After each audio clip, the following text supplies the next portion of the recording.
नमस्कार। धूमिल पांडुलिपि में आप सबका स्वागत है।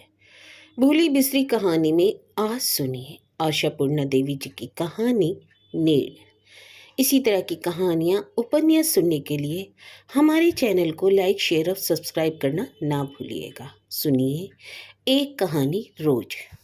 भड़कदार एक लिनेन की कमीज, मैचिंग पैंट और उसके साथ पॉलिश किए हुए काबुली सैंडल। और क्या चाहिए? इससे अधिक और ज़रूरत भी क्या है?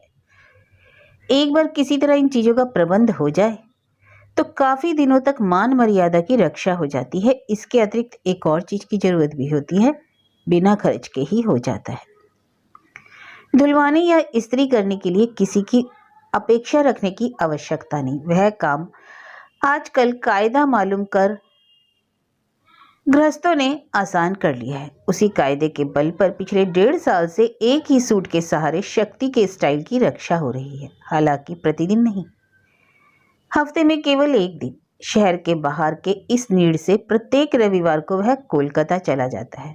सुना है वहां उसके कोई अमीर मामा मिस्टर NN घोष रहते हैं। नाम के आगे अभी तक मिस्टर लगाते हैं और ऐसे वैसे अमीर नहीं लगते। शक्ति के जो सहकर्मी पड़ोस में रहते हैं ईर्ष्या की दृष्टि से देखते हैं शक्ति को। जब वह भड़कदार लिनेन शर्ट और मैचिंग पैंट पहनकर जूते चमकाते हुए मोहल्ले के बीच से निकल जाता है। मामा के बारे में सभी को मालूम है और इतने अमीर मामा गंजी मिल के मजदूर शक्ति को भांजा कहकर स्वीकार करते हैं। केवल स्वीकार ही नहीं करते बल्कि हर हफ्ते के अंत में उसे देखने की बाट जोहते हैं। इसी पर तो आश्चर्य होता है सबको। हालांकि ऐसे मामा के रहते शक्ति की यह हालत क्यों है, यह प्रश्न शुरू में उठा था, मगर शक्ति का कुछ छिपा नहीं। उसने साफ ही मान लिया कि मामा मामी का दुलारा है तो क्या, मेरे भाई ठीक पसंद नहीं करते हैं, इसके लिए दोष भी नहीं दिया जा सकता उन्हें। सभी बड़े गण्य मान्य व्यक्ति जो ठहरे MA पास के नीचे कोई नहीं है। मेरी बहन भी BA पास है और वे नॉन मैट्रिक शक्ति को तुच्छ नहीं समझे तो क्या समझे आखिर। इसलिए अपनी योग्यता के अनुसार काम ढूंढ लिया है शक्ति ने। मगर बूढ़े बूढ़ी जब तक जिंदा है हफ्ते में एक बार गए बिना तो नहीं रहा जाता। पहले शक्ति गंजी मिल में काम करता था, वहीं के पाइस होटल में खाता था और रहता था। एक बनी की दुकान में इधर कुछ दिनों से सहकर्मी मित्र राधानाथ के घर में पेइंग गेस्ट है। राधानाथ वहीं का लड़का है, भरा पूरा परिवार है उसका, माँ बहन छोटे 2 भाई। इतने सारे लोगों के लिए घर पर्याप्त नहीं है। घर का एक छोटा सा दालान, फिर भी उसी के भीतर दालान में एक कोने में दोस्त को जगह दे दी उसने। अपने लिए जगह की इतनी कमी है, शायद इसलिए दोस्त को जगह देने में मुश्किल नहीं हुई। शायद बहुत जगह होती तो मुश्किल में पड़ जाता। सुविधा का आस्वादन जिसे हो चुका है वही असुविधा के डर से कांटा बनकर रहता है, और असुविधा ही जिसकी नित्य शादी हो, जिसने जाना ही नहीं सुविधा होती कैसी है, उसे किस बात का डर। शक्ति राधानाथ के मोज़ैक फ्लोर वाले बाथरूम का हिस्सा तो नहीं लेगा और ना ही लेगा उसकी थाल के मक्खन मिठाई का भाग। राधानाथ सड़क के नल पर नहाता है, शक्ति भी वही करेगा। राधानाथ भोर को उठकर बासी रोटी गुड़ के साथ खाकर काम पर जाता है, शक्ति भी वही करेगा। राधानाथ दिन भर की मेहनत के बाद एनामेल के चटक निकले हुए गिलास में चाय लेकर बैठता है और शक्ति भी बैठेगा। फिर चिंता की क्या बात। शक्ति बड़े आदमी का भांजा है तो क्या हुआ, इसके लिए शक्ति कोई अकड़ तो नहीं दिखाता। केवल अमीर मामा के घर सज धज कर जाता है, क्योंकि नहीं जाने से अपनी भी बेइज्जती और उनकी भी, इसलिए ये सजना सवरना। नहीं तो ऐसा मिलनसार लड़का मिलता कहाँ। राधानाथ की माँ कहती लड़का नहीं है, हीरा है हीरा। मगर राधानाथ की बहन कुछ और ही कहती है, मगर कहती है पीछे से। वह बातें खूब करना जानती है, शौकीन भी बहुत है। अपने घर का नाम नीड़ भी उसी का दिया हुआ है। एक कागज पर बड़े बड़े अक्षरों में नीड़ लिखकर चिपका दिया है दीवार पर। शाम के समय सड़क के किनारे के 1.5 हाथ उसारे पर संगीत की बैठक जमती है। राधानाथ एक टूटे हारमोनियम के सहारे गीत गाता, शक्ति एक एल्युमिनियम की डेगची पर ठोककर ताल देता है। एक एक करके आ बैठता है पानू, मानिकलाल, सुधीर। कभी खड़े खड़े होकर सुनकर चले जाते हैं तो कभी थोड़ा समय निकालकर बैठ भी जाते हैं। बड़े दिनों से चाहता कि तबला खरीद कर लाए, मगर नहीं हो पा रहा। इतना बढ़ गया है उसका दाम, क्योंकि आजकल गाने बजाने का चलन कुछ ज़्यादा ही हो गया है और तबले का मान भी इसी के अनुसार बढ़ गया है। मामा के लिए एक जोड़े तबले का दाम कुछ भी नहीं है, परंतु यह शक्ति को जचता नहीं। वही हाथ पसारना, उल्टे मुश्किल से कमाए पैसों से छोटे मोटे उपहार खरीद कर ले जाता है उनके लिए। नीचा क्यों दिखाए अपने आप को। कभी कभी जब बाहर का कोई नहीं होता, राधानाथ की बहन कानन आकर भीतर की तरफ चौखट पर बैठ जाती है। बैठे बैठे शक्ति का डेगची पीटना देखकर हंसी से लोटपोट हो जाती है। हंसते हंसते कहती है, ओ शक्ति जरा धीरे, गरीब की दाल पकती है, उसमें छेद हो जाए तो सिर्फ भात ही मिलेगा अगले दिन। यह शक्ति से नहीं खाया जाता। तभी कानन उसे चिढ़ाने का जरिया बनाती है। इससे ऊंचे स्तर का मजाक करना सीखा ही कब उसने। कमी तो इनमें हर तरफ से है। कमी है शिक्षा में, बुद्धि में, भंडार में। शायद इसी कारण विधाता ने उनके हृदय के ऐश्वर्य को बड़ा चढ़ाकर दे दिया। नहीं तो बाहर सब में रहे कैसे। नहीं तो ऐश्वर्यवान लोगों के बगल में टिकेंगे कैसे ये लोग। दुनिया के बाजार की कसौटी पर बुरी तरह से फीके नहीं लगेंगे क्या। राधानाथ की माँ बड़ी सीधी सादी है। बहन कानन बिल्कुल उल्टे स्वभाव की, प्रचंड स्वभाव की कहा जाए तो गलत नहीं होगा। ऊपरी आदमी को घर बुलाकर राधानाथ ने उसकी मेहनत 4 गुना बढ़ा दी। यह बात वह रात दिन बड़े आडंबर के साथ सुनाती रहती है, मगर जानबूझकर भी मेहनत करने से पीछे नहीं रहती। ऐसा लगता है उस ऊपरी आदमी के लिए 4 गुना और मेहनत करने से भी चूकेगी नहीं वह। नहीं तो शक्ति के कपड़े साबुन से धोने की, रसोई के बीच में उसके लिए इस्त्री गर्म करने की क्या पड़ी है उसे। राधानाथ कभी कभी इस मुंहफट बहन के स्पष्ट भाषण पर दुखी हो जाता है, मगर जब देखता है शक्ति उन्हें प्रसन्नता से झेल रहा है तो निश्चिंत हो जाता है। गाने समाप्त होते ही कानन उठ जाती सबसे पहले। रात का खाना पकाना उसकी ही जिम्मेदारी थी। इनके उठने से पहले ही जगह ठीक ठाक कर खाना परोसने लगती। खाने बैठता तो शक्ति गला खुलकर बोल उठता, क्या कमाल का खाना बन रहा है। आजकल गनीमत है कि सुबह का खाना मौसी जी बनाती हैं, तभी जिंदा हूं किसी तरह। रसोई से कानन का तीखा स्वर गूंज उठता, लौकी और अरोई से लोगों की बीवियां कौन सा कोरमा पकाएंगी देख लूंगी। हाँ। शक्ति उसी लौकी और अरोई की सब्जी के साथ 8-10 रोटी खा जाता और कहता, छिड़ी बात सभा के बीच, जिसकी बात वही तड़पे। मैंने किसी का नाम लेकर तो कुछ नहीं कहा। कानन तुरंत जवाब देती, गैंडे का चमड़ा जिसका ना हो उस पर ऐसी बातों का असर तो होगा ही, बल्कि जलन से फोफले भी पड़ जाएंगे। नाम न लेने से क्या समझ में नहीं आता, मेरे सिवा और है ही कौन। शुरू शुरू में राधानाथ ऐसी बातों से सक पका जाता। बहन उसकी थोड़ी प्रखर स्वभाव की है जरूर, मगर किसी बाहरी आदमी से थोड़ा लिहाज नहीं करेगी क्या। वह अभ्यस्त हो गया है, लेकिन हंसकर इस कौतुक का मजा भी लेता है। मगर राधानाथ जब मुंह धोने जाता है तब शक्ति आवाज धीमी करके कहता है, दिन रात किसी का को बीवी का नाम लेकर ताने देने का मतलब। कानन भी आवाज नीची करके चिढ़ाकर बोलती, छिड़ी बात सभा के बीच, जिसकी बात वही तड़पे। मैंने तो किसी को बुला बुला कर नहीं कहा। राधानाथ आ रहा है देखकर जल्दी से बोला शक्ति। इसका जवाब बाकी रहा। अरे कानन, चूल्हे में आग छोड़ी नहीं, हाय हाय मुझे जरूरत थी। अंतिम शब्द जरा आवाज ऊंची करके ही कहा उसने। कानन भी ऊंची आवाज में बोली, आपकी जरूरत का मतलब इस्त्री करना है ना। सो हो गया इसका मतलब इस्त्री करके रखा हुआ है। इतनी तकलीफ करने को किसने कहा तुमसे। किसी ने तो नहीं। मैं किसी के बोलने की परवाह नहीं करती, जो मर्जी में आए सो करती हूँ। शक्ति कुछ और कहने जा रहा था कि राधानाथ आकर बोला, क्या अभी तक झगड़ा चल रहा है। सुबह उठना है कि नहीं। अरे क्या खूब करा दूं। कल कौन सा दिन है। ओह, राधानाथ हंस पड़ा। रविवार है, याद ही नहीं। अरे भाषा में कोई सजावट नहीं, घुमावने। इसका अर्थ यह नहीं कि सुख दुख आनंद वेदना का प्रकाश ही ना हो। इतनी साधारण बातचीत करके भी उन्हें लगता कि बातें बड़ी मजेदार रही। मजे की बात तो यही है। रविवार प्रातःकाल से ही शक्ति के मामा के घर जाने की तैयारी शुरू होती। पहले सुबह ही निकल जाया करता था। आजकल पता नहीं क्यों देर हो जाती है, फिर भोजन का समय हो जाता है। थोड़ा खा भी लेता है और फिर थोड़ा विश्राम कर तब निकलता है। मगर सुबह से जूते पर पॉलिश चढ़ती है, बालों में साबुन और दाढ़ी पर उस तरह चलता है। निकलते समय कानन एक खिली पान लाकर बोली, साहब को पान चलेगा। पान। शक्ति का चेहरा खुशी से खिल उठता है। पान कहाँ से मिला। पान की जैसा ऐश इस घर में करना मना है, केवल चाय पर ही छूट है। बंकिंगम पैलेस से लेकर पेड़ के तले पर रहे बंकू के परिवार तक चाय को परवैशाधिकार है, पर पान के साथ वह बात नहीं। हाथ में पान थमाकर कानन बोली, मिला कहीं भी तो अमीर मामा जी के घर चले। शक्ति बोला, बस बूढ़े बूढ़ी जब तक हैं, उसके बाद तो किसके घर फटकने जाता हूँ। सूट तुम पर काफी जचता है। क्यों ना जचे, चेहरा बुरा है क्या? अरे बड़े आए चेहरे वाले, उस पर घमंड भी करते हो? गर्व करने लायक चीज तो है, गर्व करता हूँ।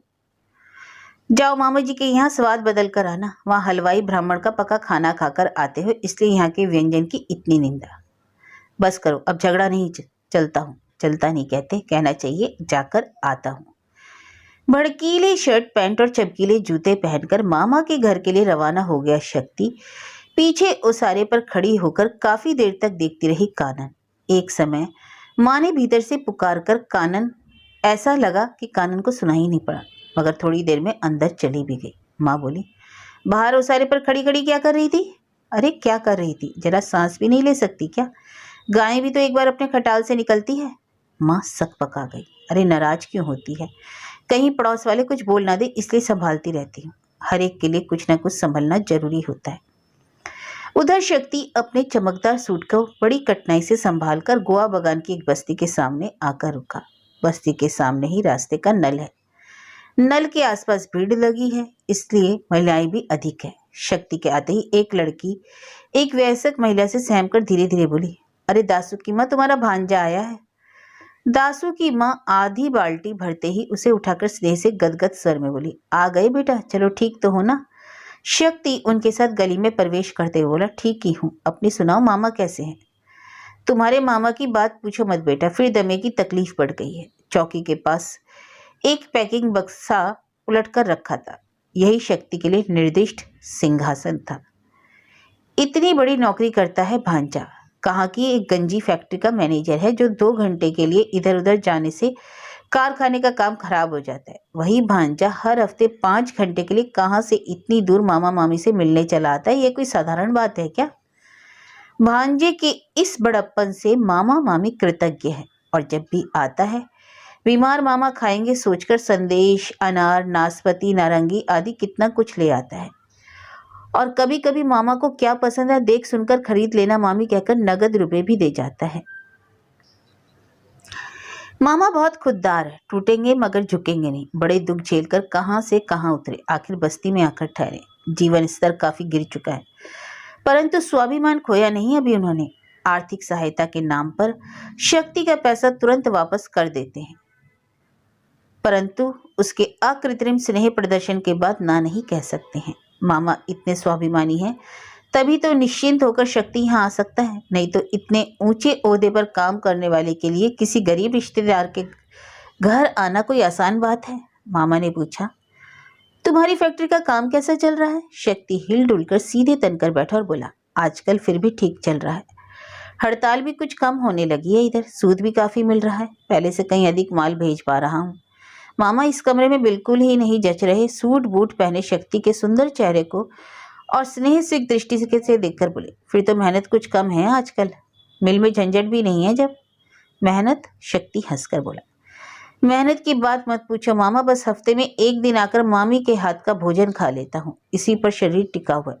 ऊपर से नीचे तक देखभाल मुझे ही तो करनी पड़ती है। मामी कमरे में नहीं थी। अब एक कप प्लेट में शक्ति के लिए चाय लेकर उन्होंने सामने रखी तो उन्होंने पूछा, चाय के साथ 2 पापड़ लोगे बेटा? शक्ति नाना कर उठा, बोला, नहीं मामी, तुम जरा चैन से तो बैठो। मन ही मन मामी हंस पड़ी। चैन?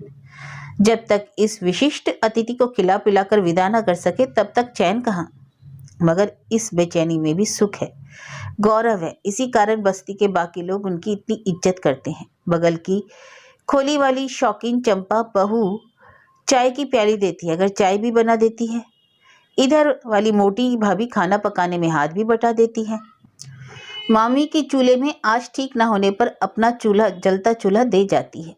सिर्फ बूढ़े बूढ़ी की ही तो गृहस्थी है, कितना कुछ नहीं है। भांजे के आते ही सब खबर लेते हैं, कुछ चाहिए या नहीं। पति के डर से सामने कुछ ले नहीं सकती, मगर चोरी छिपे ले लेती है। किसी के घर से 1 टुकड़ा अदरक या 2 प्याज, 2 हरी मिर्च या चुटकी भर 5 फोरन। शक्ति कहता है, पूरी बुरी का झंझट मत करना मामी, रोटी बनाओ रोटी। तुम्हारे हाथ की रोटी, उसका स्वाद भी अलग है। मेरे नालायक रसोइये के हाथ की पूरी तो चमड़ी जैसी लगती है। जी उब गया पूरी खाने से। सुनकर मामी का दिल कचोटता है। कितना पैसा खर्च करता है, फिर भी लड़के को अच्छा भोजन नहीं मिलता। सोचती, पति भी इतनी जिद्दी है, बेटा बेटी सब गए, दोनों बूढ़े बूढ़ी भांजे के पास ही पड़े रहते, क्या कोई रहता नहीं? और फिर ऐसा भांजा। शक्ति एक अकेले के पीछे जितना पैसा लुटाता है उसके आधे खर्च में शारदा 3 आदमी की गृहस्थी चला देती। ऊपर से भोजन भी अच्छा मिलता। बस उनकी जिद नहीं तो सब बर्बाद कर दिया।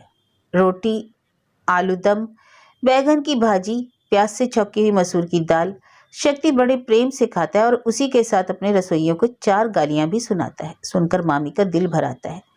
स्नेह सरस हो जाता है मामा का मन।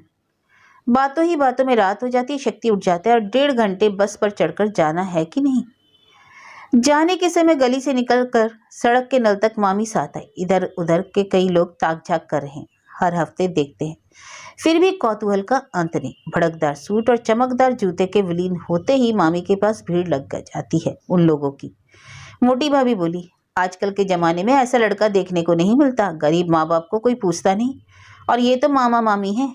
ललित की माँ ने कहा, मान गई तुम्हारे पति की जिद को, रात सुख भोग सकती थी। शारदा ललाट पर हाथ रखकर बोली, नसीब मेरा, उसी जिद के कारण तो आज ये हाल है। रात को अक्सर कानन दरवाजे पर खड़ी रहती है क्योंकि शक्ति के बिना संगीत की महफिल जमती नहीं। हफ्ते भर की थकान राधा नाथ की आंखों पर सवार हो जाती है। माँ की बीमार हड्डी वह तो शाम से ही बिस्तर पर समा जाती है। कानन बोली, आ गए राजभोग खाकर? हाँ आ गए। चलो अच्छा हुआ, आज रात तो चुकंदर अरुई खाने से बच गए। अच्छा बहुत बोल चुकी, अब जरा हटो, अंदर तो जाने दो। राधा नाथ की तो आधी रात हो चुकी होगी। और नहीं तो क्या, तुम्हारी आंखों में नींद नहीं है क्या? कौन सा गीत गाता है राधू? आंखों से चुरा ली नींद है तूने? तत दबी आवाज में डांटकर दरवाजे से हटकर खड़ी हो गई कानन। ऐसे ही करते हैं वे दिन। राधा नाथ और इसकी माँ के मन में एक दुराशा पलती है। शायद इसी कारण बेटी के विवाह की अधिक चेष्टा नहीं करते। मगर जब शक्ति रूखे बालों को उल्टा कर सूट बूट पहनकर निकल जाता है तो उसके जाने की ओर देखकर दोनों ही लंबी सांसें भरते हैं। इसे बांधा जा सकेगा क्या? हालांकि शक्ति हरदम कहता रहता है, मैं तो गरीब हूँ, गरीब ही रहूंगा। भेष ना बदलो तो भीख भी नहीं मिलती। इसलिए सज धज कर जाना पड़ता है, नहीं तो मेरे भाई लोग गंजी मिल के मजदूर को देखकर नाक सिकोड़ेंगे ना। फिर भी मन में शंका रह जाती है। मगर एक दिन उनके निड़ में आई एक आंधी। शाम के समय प्रतिदिन की तरह गाना बजाना चल रहा था। कमरे की चौखट के पास कानन बैठी थी। शक्ति बड़े जोर के साथ डेगची बजा रहा था। ऐसे में एक रिक्शा आकर खड़ा हुआ। उस पर एक बक्सा, बिछौना और बाल्टी, बर्तन ऐसे ही कुछ सामान थे।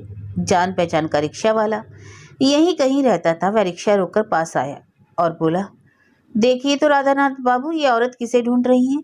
मुझसे बोली, यहाँ जो गंजी मिला उसके मैनेजर के यहाँ जाना है। कितना समझाया, यहाँ मैनेजर कहाँ, वह तो कोलकाता में रहता है, गाड़ी से आता जाता है। कौन सुने मेरी बात, बस वही एक जिद, नाम शक्ति दास, गंजी मिल का मैनेजर, ये उनकी मामी लगती हैं। अरे कहीं हमारे शक्ति बाबू तो नहीं? शक्ति डेगची पर हाथ रखकर सुन होकर देखता रहा। राधानाथ हड़बड़ाकर उठ खड़ा हुआ, बोला, मामी? शक्ति की मामी? अनजाने में कानन भी बरामदे से फुटपाथ पर उतर आई। राधानाथ ने फुसफुसाकर पूछा, बात क्या है शक्ति? जाकर देख तो कौन है। मैनेजर की मामी तुझे क्यों खोजेगी? क्यों खोजेगी इसका जवाब कौन देगा? शक्ति में ही अब बोलने की शक्ति कहाँ रही। फिर भी उठना तो पड़ा। राधानाथ के कहने पर रिक्शा के पास जाकर खड़ा होना पड़ा और उसे देखते ही मामी चीख पड़ी, अरे शक्ति बेटा, तेरे मामा मुझे छोड़कर चले गए रे। आवेश थोड़ा शांत हो जाने पर मामी को उसारे पर लाया गया। कानन भी हाथ पकड़कर लाई। कानन की माँ घबराकर वहीं खड़ी देखती रही। सामान उतारकर रिक्शे को छोड़ दिया। इतनी देर बाद कुछ शांत होकर मामी चारों ओर देखकर कुछ नाराज होकर बोली, ऐसी गंदी जगह में तुम दोस्तों से मिलते हो बेटा? मैं पूरा शहर घूम कर आई। मुंह जला रिक्शा वाला कहता है, मैनेजर कौन? वह यहाँ नहीं रहता, शक्ति दास है, एक है, राधानाथ के घर में रहता है। वह तो मिल का मजदूर है। सुन लो बात। चलो बेटा चलो अपने घर। स्वाभिमानी थे तुम्हारे मामा, कभी किसी के आगे झुके नहीं। मरते समय कह गए कि शक्ति के पास चली जाना। हमारी बस्ती का एक लड़का साथ आकर बस से रिक्शा पर बैठा दिया और भाग गया। बोला, अमीरों के घर मैं नहीं जाऊंगा। शक्ति फिर भी चुप रहा। गर्दन जो एक बार झुकी थी उठाई ही नहीं। फिर मामा के शोक से ज्यादा सदमा पहुंचा क्या? कानन बोली, अच्छा मामी, आप अभी यहीं थोड़ा आराम कर लीजिए, फिर सही ठिकाने चली जाएंगी। मामी संदिग्ध होकर उन लोगों की ओर देखकर बोली, ना बाबा ना, अब यहाँ आराम करने की जरूरत नहीं। हम दुखी लोग हैं, हमारा आराम क्या। शक्ति चलो बेटा घर चलो।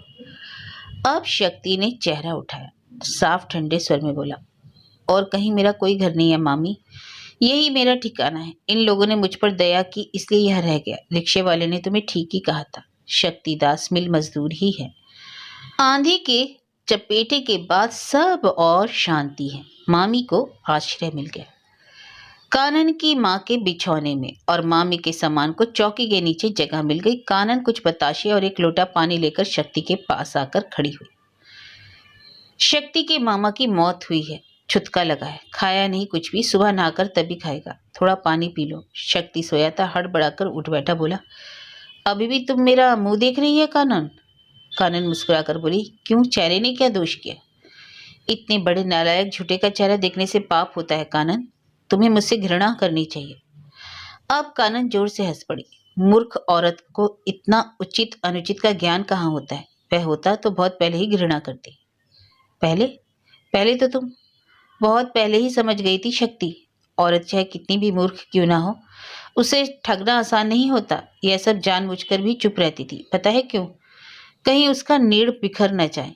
शक्ति आवेश में डूबकर बोला, सब समझ गई थी, सब, फिर भी मैं, कहकर चेहरा उठाया कानन ने। अचानक कुछ और ढंग से ही हंस पड़ी, और हंसी में मूर्ख विद्वान का कोई अंतर नहीं होता।